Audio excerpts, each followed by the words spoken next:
Hi നമസ്കാരം. Voice of മുജീബിലേക്ക് ഏവർക്കും സ്വാഗതം. ചാനൽ ആദ്യമായി കാണുന്നവർ സബ്സ്ക്രൈബ് ചെയ്യാൻ മറക്കരുത്. ഇന്ന് നിങ്ങളുമായി പങ്കുവെക്കുന്നത് ഏഷ്യ കപ്പ് ബംഗ്ലാദേശ് ഇന്ത്യ മത്സരത്തെക്കുറിച്ചാണ്. ഏറ്റവും കൂടുതൽ ഇന്ന് ചർച്ച ചെയ്യപ്പെട്ടുകൊണ്ടിരിക്കുന്നത് സഞ്ജുവിനെ ബാറ്റിങ്ങിന് അയക്കാതിരുന്ന ആ ഒരു നടപടിയെക്കുറിച്ചാണ്. വളരെ ദയനീയം എന്ന് പറയേണ്ടിയിരിക്കുന്നു.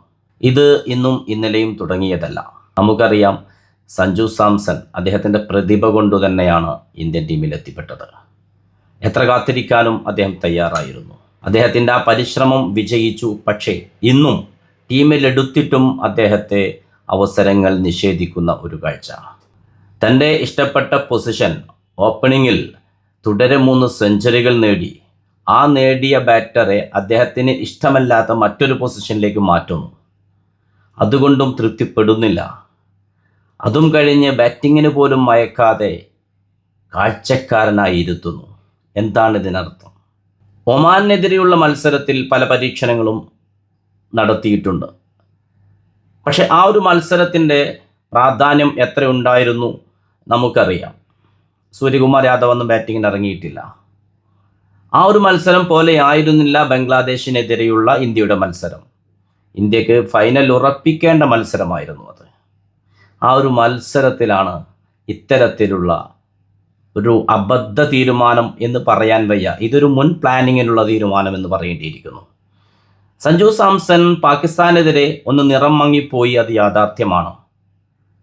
ആ ഒരു കാരണത്തിന് വേണ്ടി കാത്തു നിൽക്കുകയായിരുന്നു ഉന്നതർ. ആ ഒരു കാരണം പറഞ്ഞുകൊണ്ട് അദ്ദേഹത്തെ അക്സർ പട്ടേലിനും പിറകെ നിർത്തുകയാണ്. എന്താണ് ഇവർ അദ്ദേഹത്തെ ടീമിലെടുത്തുകൊണ്ട് ഉദ്ദേശിക്കുന്നത്? നമുക്കറിയാം, ഏഷ്യ കപ്പിനുള്ള ടീമിനെ പ്രഖ്യാപിച്ചപ്പോൾ സഞ്ജു സാംസൺ 11-ൽ ഉണ്ടാകില്ലെന്നാണ് എല്ലാവരും അഭിപ്രായപ്പെട്ടത്.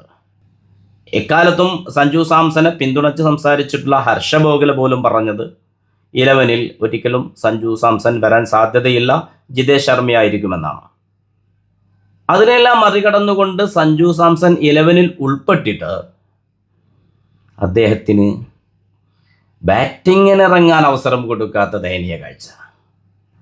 നമുക്കൊരു വിശ്വാസമുണ്ടായിരുന്നു ഗൗതം ഗംഭീർ, സൂര്യകുമാർ യാദവ്. പക്ഷെ അവരെ പോലും നിശബ്ദരാക്കിക്കൊണ്ടാണ് ബംഗ്ലാദേശിനെതിരെയുള്ള മത്സരത്തിൽ സഞ്ജു സാംസനെ പിറകോട്ട് വെച്ച് ബാറ്റിങ്ങിന് ഇറക്കാതിരുന്നത്.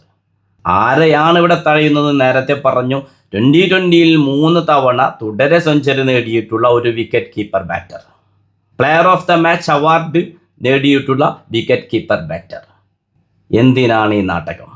അജിത് അഗാർക്കർ ഏഷ്യ കപ്പിൻ്റെ ടീമിൽ പ്രഖ്യാപിച്ചപ്പോൾ പറഞ്ഞത് സഞ്ജുവിനെ ടീമിൽ ഇടം കിട്ടിയത് ഉന്നതർ അവൈലബിൾ അല്ലായിരുന്നു, അതുകൊണ്ടാണ്.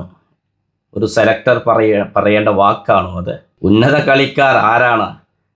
ഇനി സഞ്ജു എങ്ങനെയാണ് അദ്ദേഹത്തിൻ്റെ കഴിവ് തെളിയിക്കേണ്ടത്? എന്തായാലും സഞ്ജു നമുക്കറിയാം വളരെ കാലം കാത്തിരുന്നു. തൻ്റെ പ്രതിഭ തെളിയിച്ചിട്ടും അവസരത്തിനായി മറ്റു രാജ്യങ്ങൾ വിളിച്ചപ്പോഴും തൻ്റെ രാജ്യം വിട്ടു പോകില്ലെന്ന് പറഞ്ഞുകൊണ്ട് ഇന്നല്ലെങ്കിൽ നാളെ വരും എൻ്റെ അവസരമെന്ന് വിശ്വസിച്ചുകൊണ്ട് കാത്തിരുന്ന ഒരു കളിക്കാരനാണ്. കുറച്ചുനാൾ മുന്നേ ഒരു ഇൻ്റർവ്യൂവിൽ അദ്ദേഹം പറഞ്ഞു തോർക്കുന്നു, വില്ലൻ്റെ വേഷം കെട്ടാനും ഞാൻ തയ്യാറാണ്, എൻ്റെ രാജ്യത്തിന് വേണ്ടി ജോക്കറാവാനും ഞാൻ റെഡിയാണെന്ന്. നമുക്ക് പ്രതീക്ഷിക്കാം. പ്രതിഷേധങ്ങൾ ഉയർന്നുകൊണ്ടിരിക്കുന്നു. ആ പ്രതിഷേധങ്ങൾ തീർച്ചയായിട്ടും സഞ്ജുവിൻ്റെ മുന്നിൽ ഇനി പുതിയ അവസരങ്ങൾ കൊണ്ടെത്തിക്കുമെന്നതിൽ ഒരു സംശയവും വേണ്ട. നമുക്ക് ശുഭപ്രതീക്ഷയോടെ കാത്തിരിക്കാം. ഇന്ത്യൻ ടീം ഫൈനൽ കപ്പടിക്കുമ്പോൾ അതിൻ്റെ നെടും തൂണായിക്കൊണ്ട് സഞ്ജു സാംസൺ ഉണ്ടാവട്ടെ എന്ന് നമുക്ക് പ്രാർത്ഥിക്കാം, ആശംസിക്കാം. വീണ്ടും പറയുന്നു, ചാനൽ ആദ്യമായി കാണുന്നവർ സബ്സ്ക്രൈബ് ചെയ്യാൻ മറക്കരുത്. നിങ്ങളുടെ സ്വന്തം voice of Mujeeb. Good bye.